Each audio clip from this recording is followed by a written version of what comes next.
Welcome to taste of Chennai. இன்றைக்கி நம்ம பார்க்க போகிறது பீஃப் ரோஸ்ட். இதுவும் எங்கள் ஊர் ஸ்பெஷல் தான். வியூவர்ஸ் சில பேர் என்னோடய ஸ்டைலில் பீஃப் ஃப்ரை கேட்டிருந்தீங்க. ஸோ அவங்களுக்காகவே ஸ்பெஷலான ரெசிபி. இப்போ வாங்க ஸ்டார்ட் பண்ணலாம். நான் 1/2 kg பீஃப் எடுத்திருக்கேன். அதில் கொஞ்சமாக மஞ்சள் தூள், அதுக்கப்புறம் வெனிகரில் 1 hour ஊற வச்சுருக்கேன். அப்போ தான் கறி நல்லா சாஃப்டாக இருக்கும். இப்போ இதில் மசாலாலாம் சேர்த்துக்கலாம்.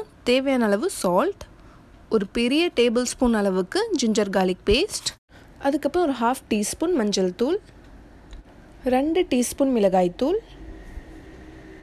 மல்லித்தூள் 1 டேபிள் ஸ்பூன். இப்போ இதை நல்லா மிக்ஸ் பண்ணிக்கலாம்.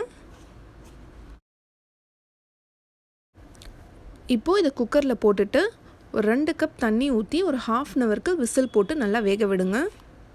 கறி நல்லா வேகணும். இப்போது 1/2 hourக்கு அப்புறம் ஓப்பன் பண்ணுறேன். இப்போ பாருங்கள், கறி நல்லா வெந்துருச்சு. இன்னொரு கடாயில் ஒரு 4 டேபிள் ஸ்பூன் ஆயில் ஊற்றிக்கோங்க. ஆயில் நல்லா சூடானதும் கொஞ்சமாக கருவேப்பிலை, 2 பச்சை மிளகாய், அதுக்கப்புறம் 2 மீடியம் சைஸ் வெங்காயம் நல்லா ஃபைனாக சாப் பண்ணி வச்சுருக்கேன். அதை சேர்த்து நல்லா கோல்டன் ப்ரௌன் ஆகிற வரைக்கும் நல்லா ஃப்ரை பண்ணிக்கலாம். வெங்காயம் நல்லா ஃப்ரை ஆனதும் இப்போ ஒரு மீடியம் சைஸ் தக்காளி கட் பண்ணி வச்சுருக்கேன். அதையும் நல்லா வதக்கிக்கலாம். இப்போது தக்காளி நல்லா வதங்கினதும் இப்போ பாயில் பண்ணி வச்சுருக்க கறியை சேர்த்துக்கலாம். இப்போது 1/2 teaspoon அளவுக்கு பெப்பர் பவுடர் சேர்த்துக்கலாம். 1/4 teaspoon அளவுக்கு கரம் மசாலா. இப்போது இதில் இருக்க தண்ணியில் நல்லா வற்றணும். இது நல்லா ட்ரை ஆகிடணும். அது வரைக்கும் நம்ம வெயிட் பண்ணலாம்.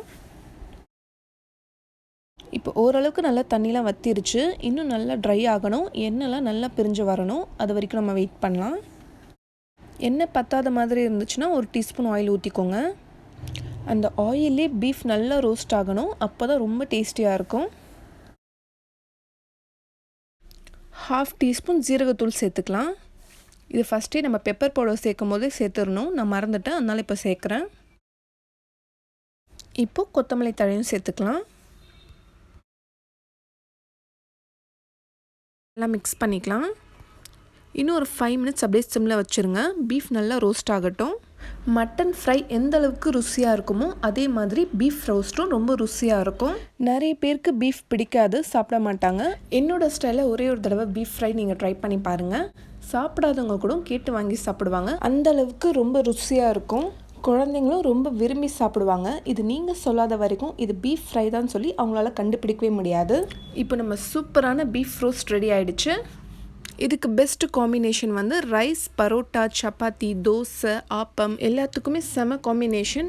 இனி பீஃப் ஃப்ரை வெளியில் வாங்கி சாப்பிடணுன்ற அவசியமே இல்லை. நம்ம வீட்டிலேயே சூப்பராக செய்யலாம். கண்டிப்பாக நீங்களும் ட்ரை பண்ணிவிட்டு எப்படி வந்துச்சுன்னு சொல்லி எனக்கு ஃபீட்பேக் சொல்லுங்கள். என்னோடய ரெசிபி உங்களுக்கு பிடிச்சிருந்தா லைக் பண்ணுங்கள். ஃப்ரெண்ட்ஸ் ஃபேமிலி கூட ஷேர் பண்ணிக்கோங்க. இந்த மாதிரி நல்ல ரெசிபிஸ்க்கு எங்கள் சேனல் டேஸ்ட் ஆஃப் சென்னையை மறக்காமல் சப்ஸ்கிரைப் பண்ணுங்கள். நாளைக்கும் இதே மாதிரி வேறொரு இன்ட்ரெஸ்டிங்கான ரெசிபியில் சந்திப்போம். தேங்க்யூ ஸோ மச் ஃபார் வாட்சிங்.